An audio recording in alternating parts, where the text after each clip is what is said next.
I thank the Ministry of Information and Communication Technology for creating this platform. It is a platform like this that increases the awareness, openness, and the visibility of government institutions, serving as a bridge between public institutions and the Namibian people. This morning, I am here to highlight key programs, activities under the Ministry of Fisheries and Marine Resources. I want to start with the background. At Namibia's independence in 1990, Fisheries was part of the Ministry of Agriculture. In 1991, a separate ministry was. The Ministry of Fisheries and Marine Resources was then established. And it was established with a mandate to sustainably manage the living aquatic resources and promote the aquaculture sector. Since its independence, the Namibian government, through the Ministry of Fisheries and Marine Resources, successfully reformed the management of fish stocks and focused on developing the fisheries sector as a national asset in terms of management of fish stocks and promoting national employment in the sector via domestic fishing efforts and processing. Our fishing sector has changed greatly in terms of Namibianization of fishing rights, employment, value addition, number of fleet, processing plants, investment, regional development, and corporate social responsibility for broader beneficiation. As it stands, at least 95% of all fishing right holders, they are Namibians. On that note, I am pleased to state that the latest estimate from Namibia Statistics Agency 2022 shows that the fishing industry is worth over 20 billion and directly employed 18,000 people, while contributing 4.5% to Namibia's gross domestic product, our GDP, accounting for over 14% of export earnings. These numbers indicate that fishery remain one of the significant contributors to economic growth, employment creation, nutrition, foreign exchange earnings in Namibia. In addition, the industry provides additional support to the state revenue through company tax, VAT, export levies, revenue from auction, other fees and levies such as Marine Resource Fund, bycatch fees, and observer levies. The success of the fishing sector is owed to the financial investment that we continuously make in resources surveys, environmental and coastal biodiversity surveys. These surveys are important for the ministry in order to determine the level of biomass of the species and set the total allowable catch for the commercial exploited fisheries. Data collected under these activities is critical to the management of our resource and the conservation of our marine ecosystem. During 2023 fishing season, the ministry, through cabinet decision, allocated a total allowable catch for 6 commercial exploited species. And they are the hake, our monkfish, horse mackerel, red crab, rock lobster, as well as seals. The ministry, however, has set a 0 total allowable catch for pilchard. And here I need to mention, it's more than 5 years now that we have a 0 TAC for pilchard.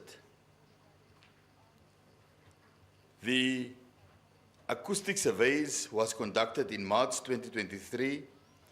We try our best every year to have our surveys. and this indicated that this stock remains in an unhealthy state. The Ministry will continue its research programs to monitor pilchard stocks closely and reopen the fishery once the stock is recovered to a biologically sustainable level. I need to mention something here. We received clips on social media that apparently large numbers of pilchard is being catched by the midwater trawlers. I need to mention that even pilchard is catched as a bycatch, it doesn't automatically mean the pilchard has recovered. It's only through our scientific research that we can see what the sustainable yield is and the biomass is. And if the biomass is not enough, then we cannot open up and allow a TAC in pilchard. That's why you will find that in some cases that the midwater trawlers might end up with pilchard in their nets. Additionally, confronted with a request from the fishing industry more recently, the Wet-Landed Horse Mackerel Association requesting to be granted permission to conduct fishing within the 200 meters isobath. And this is specifically during the winter time, they ask.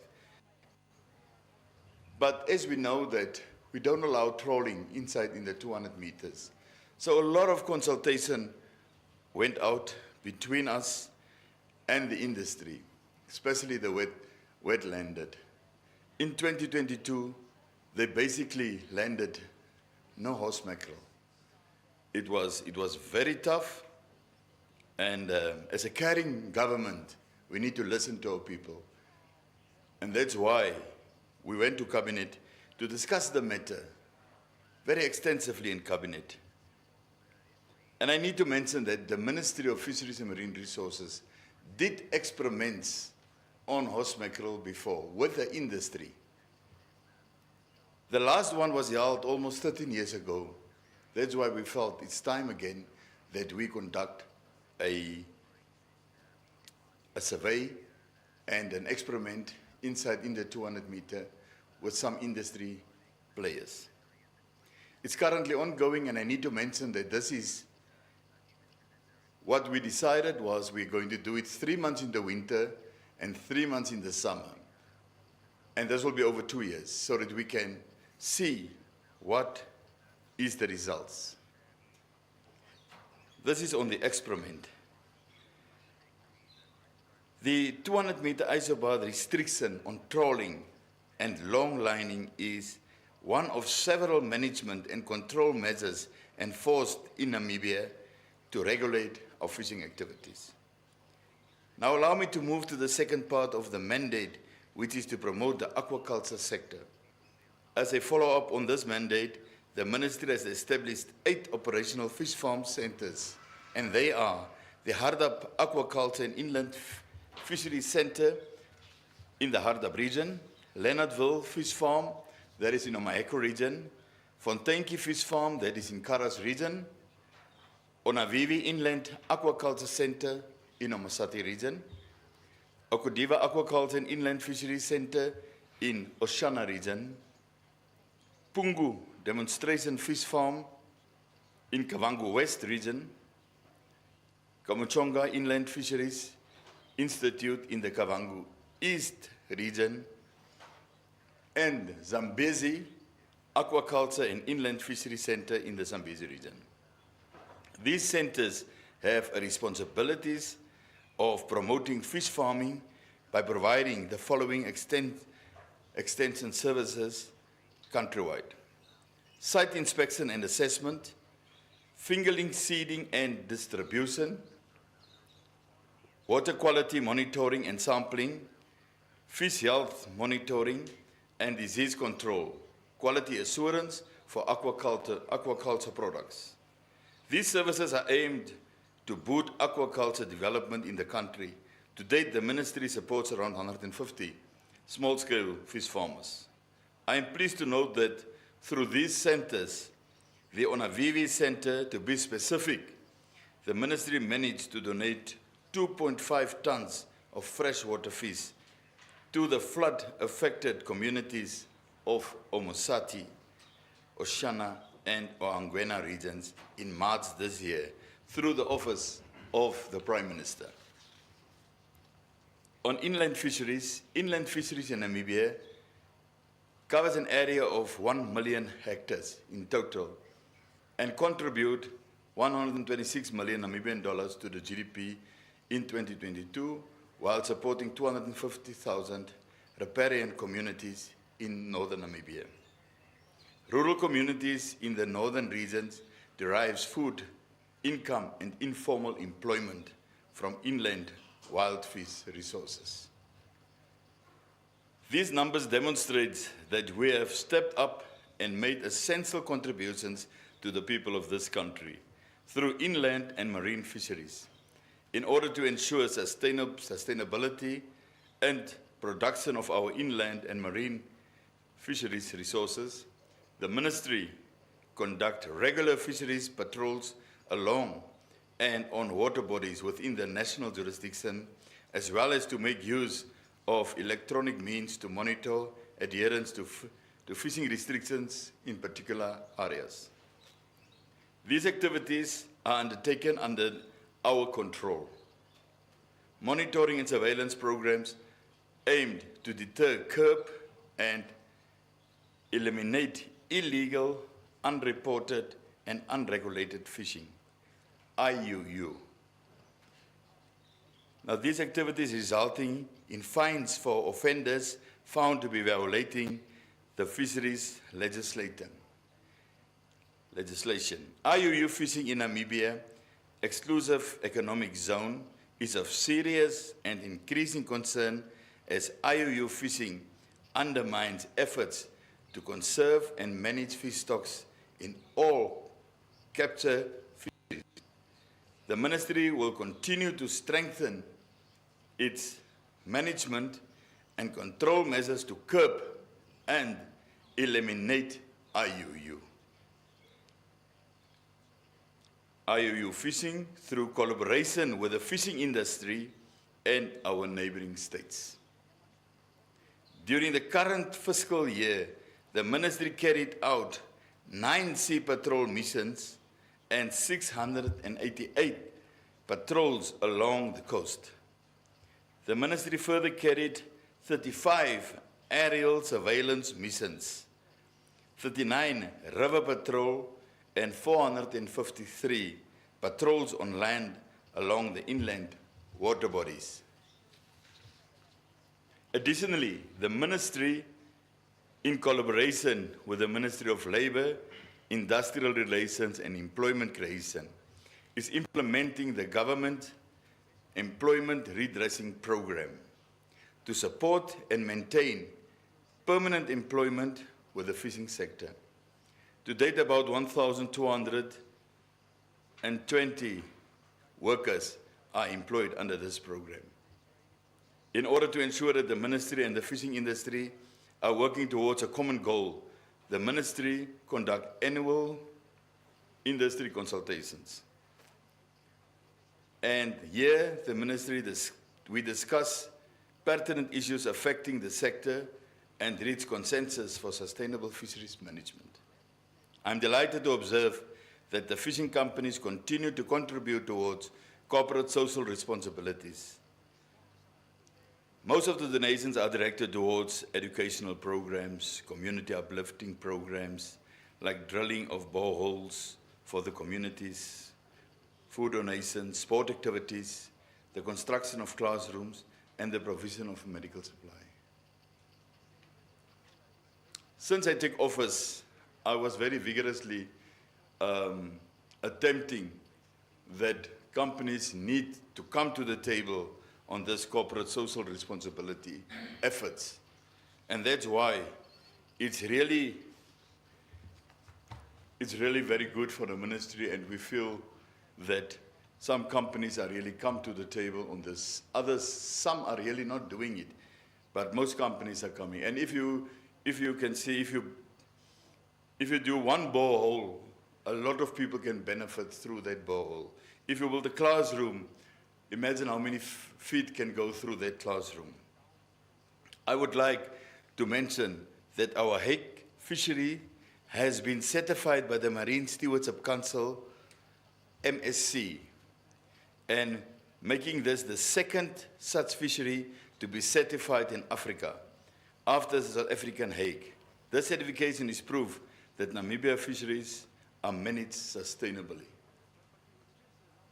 So when we are packaging our fish and export these fish to European markets and so on, then you'll find there is a sticker on to say MSC certificated. And when that happens, you know, it automatically, people that went into the shops to buy, they look into this and they see that, wow, this product is a certified product. I'm moving to the closure. Namibia is a member of the high-level panel on sustainable ocean economics, where our president, His Excellency Dr. Hagi Godfrey Geinkop, has nominated myself in my capacity as Minister of Fisheries and Marine Resources to represent him on the high-level panel as his Sherpa. This platform provides an opportunity for Namibia to contribute to long-term solutions on sustainable ocean management, environment protection, and conservation, and economic production. I need to mention that on this high-level panel, there's only 17 countries that are part of this high-level panel, and it's 17 presidents of 17 countries that are part of this high-level panel. So it's basically exclusive, and it's only by invitation that a country or a president can join. On the final note, I'm pleased to announce that the Ministry of Fisheries and Marine Resources will launch its functional and institutional customer service charter on Friday, the 20th of October 2023 in Windhoek.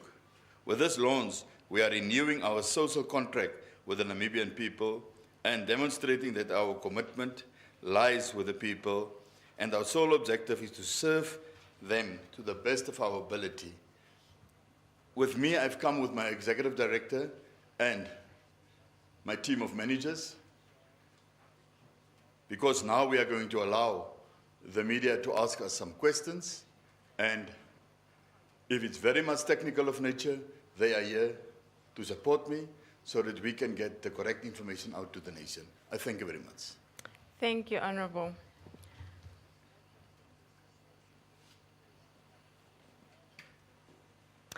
Thank you, Honorable Minister, for taking time away from your busy schedule to inform the Namibian nation on projects and programs and activities that your ministry is undertaking.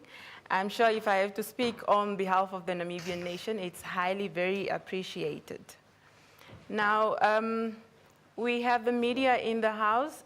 Media, do you have questions that you'd like to pose to the Honorable Minister and his delegation? If there is any questions, please take the podium and just introduce yourself before you can pose your questions.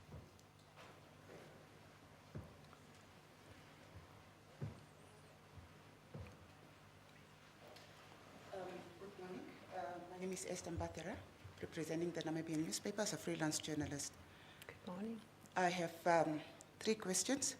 The first question is actually, Minister, in your speech, I was expecting you to address the issue of the scorecard, the balanced scorecard, with regards to the distribution of quotas, because that has been a pertinent question from the industry for many years. Secondly, it's a question around the aquaculture, because I understand that the nail tilapia has infiltrated our freshwater systems, especially in the Zambezi region. I wanted to find out what is the ministry doing in order to, because I'm not sure if one can actually go and remove it because it's a contagious fish. But what is the ministry doing in order to minimize the spread of the nail tilapia? And then lastly, you indicated that the pilchard, which is where you have a moratorium on it, it's currently been caught as a bycatch. If maybe you can just give us an estimate as to how much of it has been caught so far as a bycatch, and what other bycatches are also coming through the nets. And then lastly, it's just because I was also expecting an issue around FishCorp, the National Fishing Corporation, because of late we have realized that the company is actually facing a lot of financial issues, and also capacity, where they last time they actually confessed that they also lack capacity in order to catch their quota. So I just wanted to find out, what is the plan with FishCorp? Do we still need to have FishCorp going on? Or what is the plan going forward? Thank you. Can you answer this, please? Yes, thank you for the questions, Esther. Honorable Minister, you can take her questions and then we'll take it from there. No. Yes, you can take it now. Thank you. Thank you so much, Esther. It's always happy to discuss with you because you do your research very thoroughly. As I say, some is really technical questions. My technical team is here to respond on them. But your first question on the scorecard. Yes, the scorecard has been coming some time, and it has been discussed with the industry, consulted, input was given. When I came in, I was also briefed on the scorecard. I was taken through a presentation on the scorecard. We have fine-tuned it, but there's here and there some matters in the scorecard that needs to be finalized. And I believe when we are going to address the industry this year, that will be one of the issues that we need to talk to the industry about. But my executive director will just give more clarity on what is outstanding on the scorecard and what is keeping us busy on the scorecard. That is the one question. The other question on the aquaculture and the Nile tilapia, I think there is somebody that will talk on that one. And then you talked about on FishCorp. As you rightfully know, FishCorp falls under the public enterprise. FishCorp, as you rightfully say, has a lot of problems. But you might know that there's also some court cases going on where FishCorp is concerned. That's why I am not allowed to talk too much about cases where sub judice. But from our side as a line ministry, we make sure that we provide FishCorp the necessary assistance where we can. And we are working very close with the line ministry, not the line ministry, the public enterprises ministry, where FishCorp resort directly under. And then there was another question. Oh, yeah. On the bycatches, I believe my operations manager is here. He can also talk about the bycatches because I don't have the figures to say. All I was responding on video clips I get to see that there's pilchard in the nets, you know. But people might think, wow, it's a lot of pilchard. But it's really, if you measure the tonnage of the pilchard that's in the net, you know, it's maybe kilograms and so on, and it's not really that can give you the sustainable yield to allow with TAC. So for now, I will just let my managers come, the ED first, and then the others can come, and then they can explain. Thank you, Esther.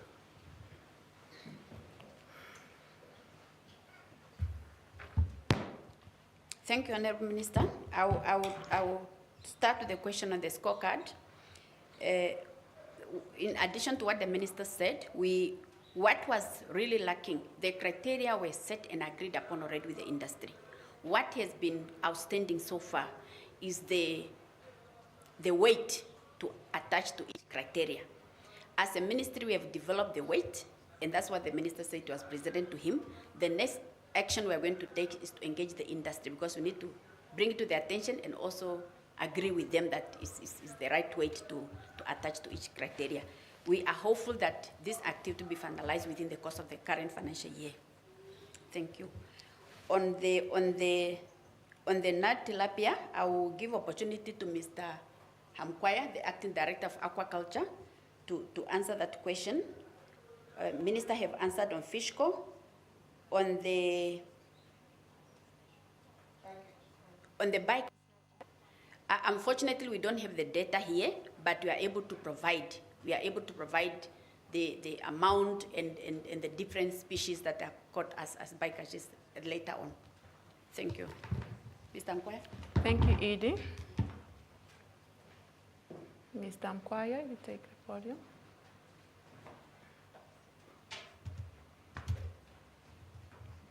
Thank you very much. On the Nile tilapia, the ministry has discovered the Nile tilapia in Lake Drambeji because of the program which is already in place to monitor our fishery sectors on rivers.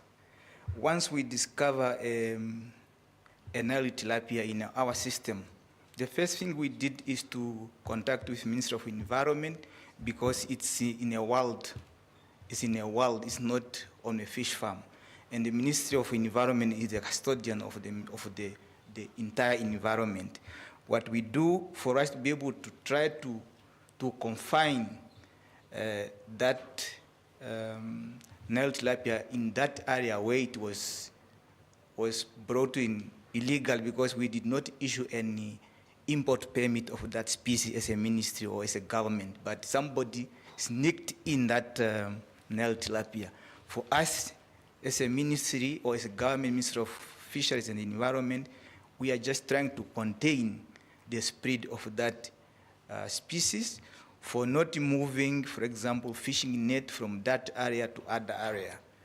And also to continue monitoring, because we also believe that if there are no new strains of the species, over the time, if it did not occupy a big portion of the river system, the genetic material will lose quality, and then it might not dominate the whole system. I think that is what we are trying as a ministry.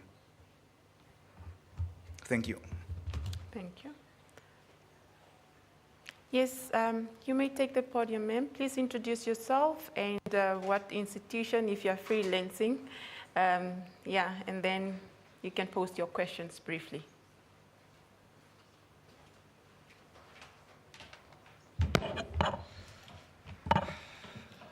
Thank you. Good morning. My name is Brigitte Weidlich. I'm a freelance journalist in Windhoek. I've got 3 questions to Minister Claassen. The first is, could you perhaps maybe mention something about or details about the oyster sector? How is the industry progressing? Do we export more every year? Is there potential for more growth? My second question is, what is the ministry doing about overfishing in the Okavango and Zambezi rivers, especially apparently from foreign nationals who come overnight, and illegal size of nets? And I know you replied in Parliament about illegal and unregulated fishing, but could you perhaps just provide a few details about successes of the ministry? Thank you very much. Thank you. If those were captured, Honourable, you may take the questions. Thank you, Brigitte. Yeah, there are 3 questions. The one is on the oysters, that is oyster farming. We have someone that will talk on that one. And then the other question was on the fishing in the Okavango River and the nets that's being used and so on. The same person I believe the same person, or my Deputy Director, Mr. Bew, will talk on that one. And the last one is the illegal, unreported, unregulated fishing. Yes, we've answered in Parliament that question. My Deputy Minister, Honourable Sylvia Magona, she answered it. What I can mention is that I am being, the last few months, we have been inundated with complaints about IUU. And what I can mention here is that we cannot deny that IUU is taking place. It's taking place. But for us, as a ministry, to catch people or boats that's doing IUU, What they are doing is they are doing this in the night. Some boats, there are no markings on the boats. When these boats are picked up, to say that boats is there, and then our patrol vessels try to follow these boats. They go into neighboring waters, and for us, we cannot prosecute further to catch these boats. And that for us is a serious problem. That's why I am embarking very strongly with my counterparts in our neighboring countries so that we can have talks on how we can strengthen this relationship. I need to mention that Namibia and Angola, we conducted in February, March, we conducted a joint operation where the Navy and the Defense Force, as well as the Ministry of Fisheries were involved, where we are trying our best to see how this can have an effect on illegal, unreported fishing. And then, of course, when boats is suspected of IUU, we go through a process, and Mr. Bew, when he come to talk about it, he will just explain on that process also that we follow before we give licenses. We had some serious cases this past month and a half of licensing boats that are suspected of IUU. But what we need to understand is that, Madam Brigitte, is when boats are cleared, then there's nothing that withheld us to license those boats. Also, we have embarked on a program, as I've said, where we have 7 companies. We granted them, we give them quotas to employ workers. And some of these companies have go into agreements with some of these boats, foreign boats, to come in so that our people can be employed in those boats, and they need to catch our quota. And the time is going, and these people need to be employed. And for us, that was a solution. Before that, our people, especially our fishermen, they didn't have jobs. They stayed at home, and they get paid by companies through this program. But then we decided through cabinet that, no, this cannot be the case. How can people stay home and get paid? They must physically work, and that is what we are busy with. And while I'm on that topic also, if you don't mind, what we are experiencing is that these fishermen that we try to employ, they are sometimes very difficult because they need now to take hands with the companies. And the companies made offers to the ministry, and these companies, through the quota they received, and they must then operate the fish, so they can only, maybe they have their norm or their salaries that they can give, but then these employees that they have employed now, there is a lot of struggles between them, and it lands usually on our table, and my executive director and the team, they are dealing with all these matters currently. So even if they call the minister, I will refer it to the executive director to deal with these matters. And this is really a tiring process because government really wants to assist, but now our people are a bit difficult also on their side. I wanted to bring this also to the table. And I hope I managed to answer some of it, but the other questions will be answered by my people now. Thank you. Thank you, Honorable. Thank you. Thank you, Honorable. Let those 2 people just come quickly. Okay.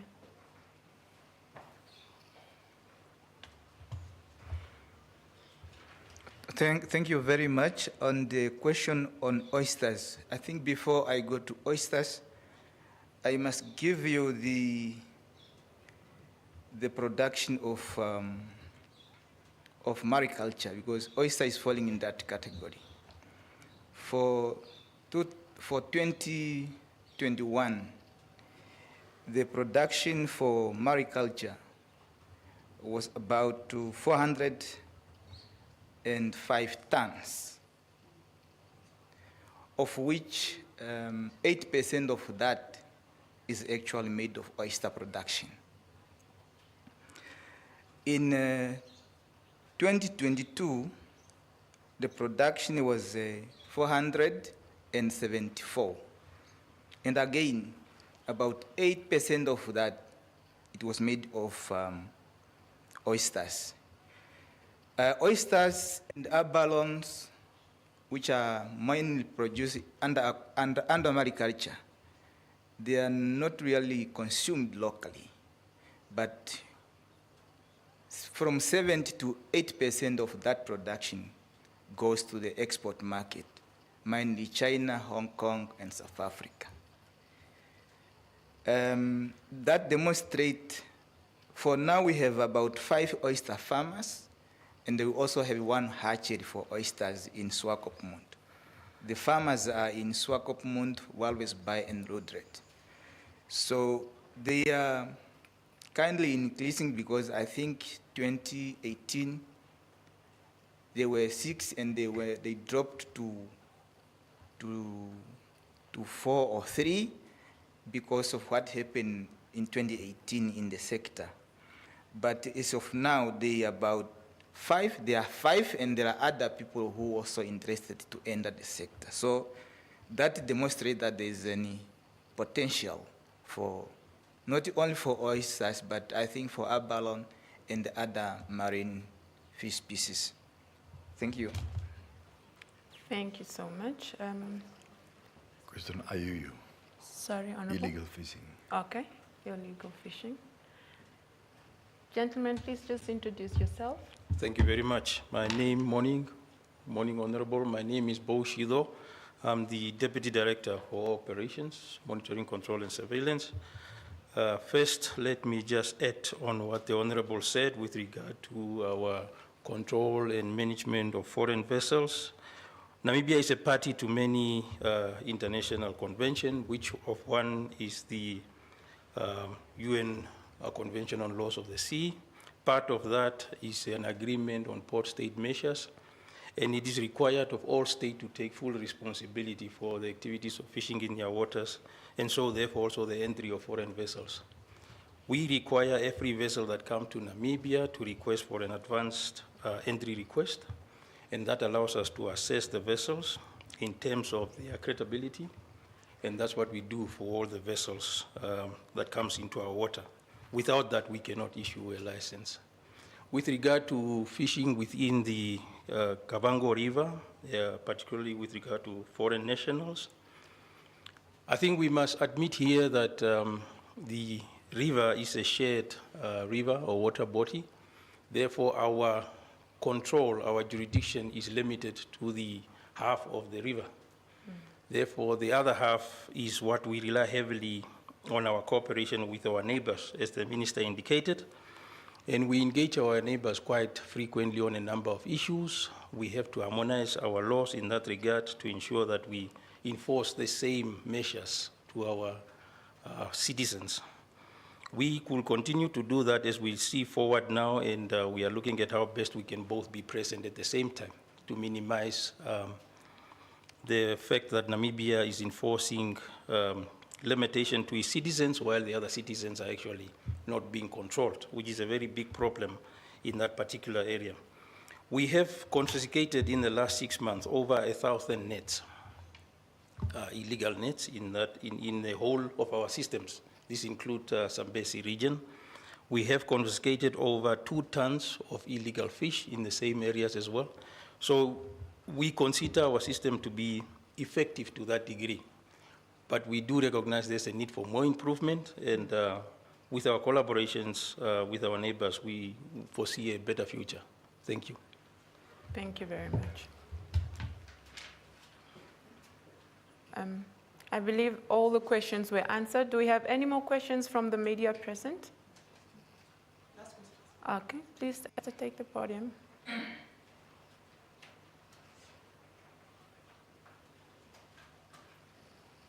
Well, it's Esther again. I just have last 2 questions. It's now with regards to the survey done that was done within the 200-meter isobath. We just wanted to find out, because now the winter season is over, has the wetlanded industry actually produced a report in this regard? And what are the results if they have done so? And then the last question is basically on the freezer horse mackerel industry. They have indicated that they really had bad catches this year. Has the ministry's scientists actually try and find out what could have been the cause of the bad catches? Because now if at one point they were indicating that the fish has moved into the 200 isobath and they are outside the 200 meter isobath, what could be the reason why that there is no now bad catches? Thank you. Thank you. Honorable, will you take those? Thank you, Esther. I'll try, and then my ED can also come in if right. need be. Okay. Like I state, the experiment is a 2-year experiment, and 3 months in the winter, 3 months in the summer. This question is that our scientist is the one that producing the reports, because this is a scientific experiment. Currently, we did not receive the report yet on the winter, because the winter was just finishing now. They have started in October with the summer catches. So I believe strongly, maybe the ED can brief us on that, but I believe strongly that after we have the winter and summer catches, then we can compile a report to see how it is. And then for the next season, then we can look again how it is doing.